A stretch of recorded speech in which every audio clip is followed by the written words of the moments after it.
Hi, I'm Charlie Buckley, and again, we want to thank you so much for joining us in this important idea that we're describing as the social communication and engagement triad.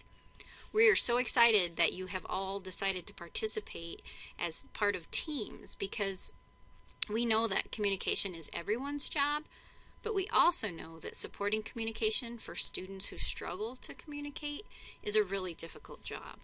So in this project, we hope to help teams support communication, giving kids the hundreds of opportunities that they need every day to learn to be an effective communication partner. So what we're describing the triad as the student, the communication environment, and the communication partner. We'll talk about those more in Module 3. In this module, we're going to talk about the big idea of engagement. In each module, you'll find a resource folder. It should be somewhere at the beginning of the module. There will be lots of great information in the folder, but one thing you'll want to grab is the note catcher. If you use it to take notes as you go along through the module, then you'll have all the information you need for the quick knowledge check at the end of the module. So, by the end of this module, you'll be able to define language, communication, and engagement. You'll recognize how brain development is impacted by engagement, and you'll be able to evaluate key components of engagement. And by key components, I'll be talking about joint attention, theory of mind, and emotional regulation. So, this is our advanced organizer. In this module, we're going to talk about some big ideas that affect social communication and engagement. First, we're going to look at how other people define engagement, and then we're going to ask you how you would define engagement for your kids in your settings. We're going to look at, again, the impact that engagement has on brain development, and then consider the other big factors of engagement. We're going to look closely at how joint attention impacts later developing theory of mind. At the end of the module, we'll look at emotional regulation, and then you'll be ready to put this all together for your first activity. Let's start with the basics. Some foundational skills needed for communicative engagement: speech, language, and communication.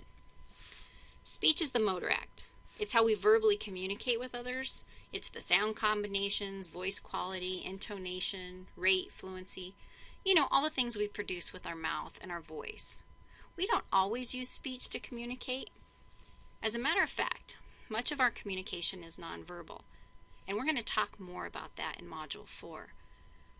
But also, we might use symbols, signs, or even pictures in place of speech. Language is what we say and what we understand.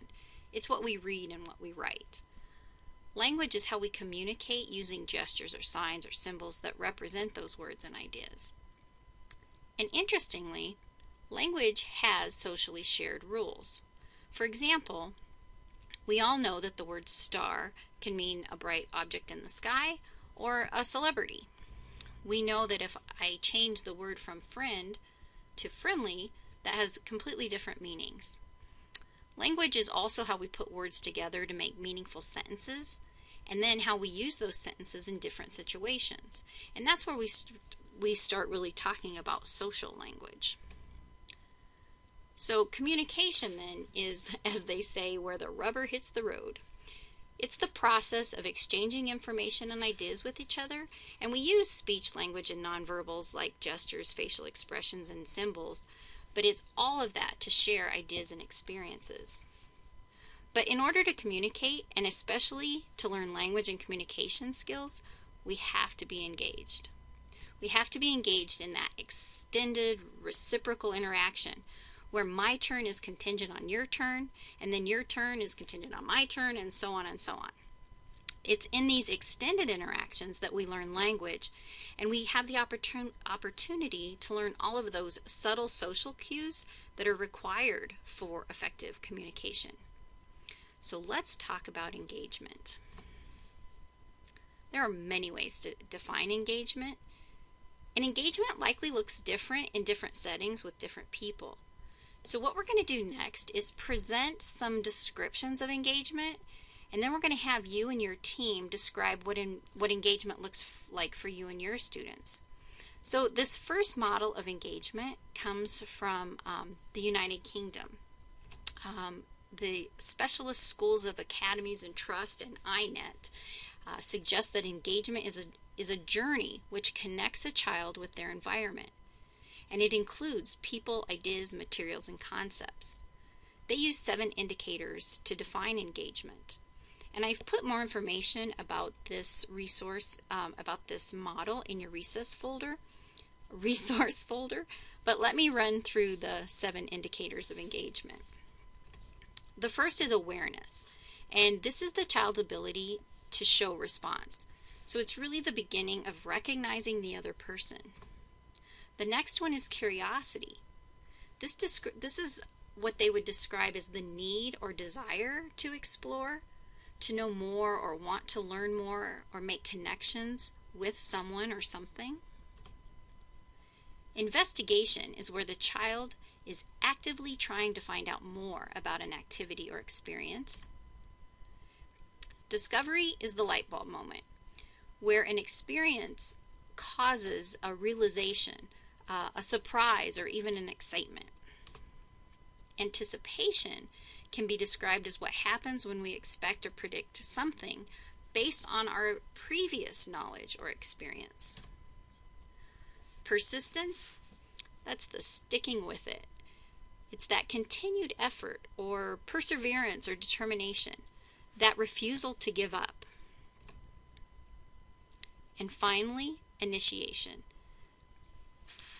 This is described as that self-directed request or indication, however small, to express intention, a want or need, or an idea.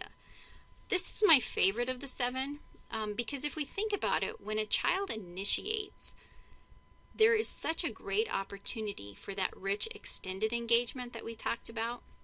We'll talk a lot more about initiation also in Module 4. So in this model, they suggest that by focusing on these 7 indicators, you can consider, how can I change this interaction to stimulate curiosity? Or maybe you might think, what can change about this experience that might help my student persist and stay engaged?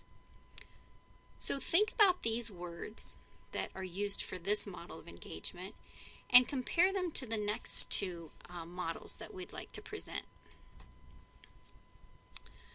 The next 2 models, you'll need to watch the videos that are posted right after this module. The first one is by Emily Rubin, and she's a speech and language pathologist and co-author of the SERTS model. The SERTS model is social communication, emotional regulation, and transactional support. And she is also the author of a new model, and I put this in your resource folder as well, of the SEEKS model, where she's looking at engagement in the classroom through Universal Design for Learning. So Emily is an amazing speaker and was the keynote speaker at last year's OCALI. OCALI is the Ohio Center for Autism and Low Incidence. And if you're not familiar with OCALI, it's ocali.org. It's a great free resource and definitely a site that's worth taking a look at. So watch Emily's keynote speech. She does a great job of describing engagement. And then there's Emily's speech is a little bit long, but worth every minute. And then we have a much shorter video by Dr. Pat Rydell, who's right here in Denver. And so he's actually shared many of his thoughts and ideas with us, this first one being his definition of engagement. After you watch these 2 videos, talk to your team. Talk about how you would define engagement.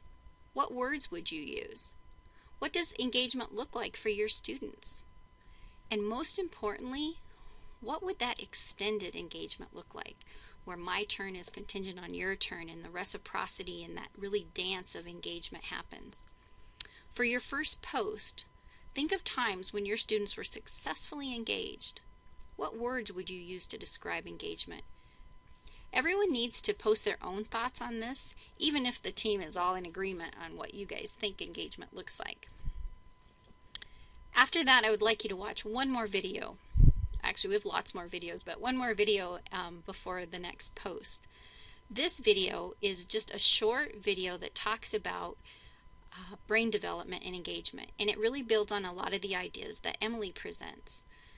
So after you watch this short brain video, consider a child you work with who struggles to communicate.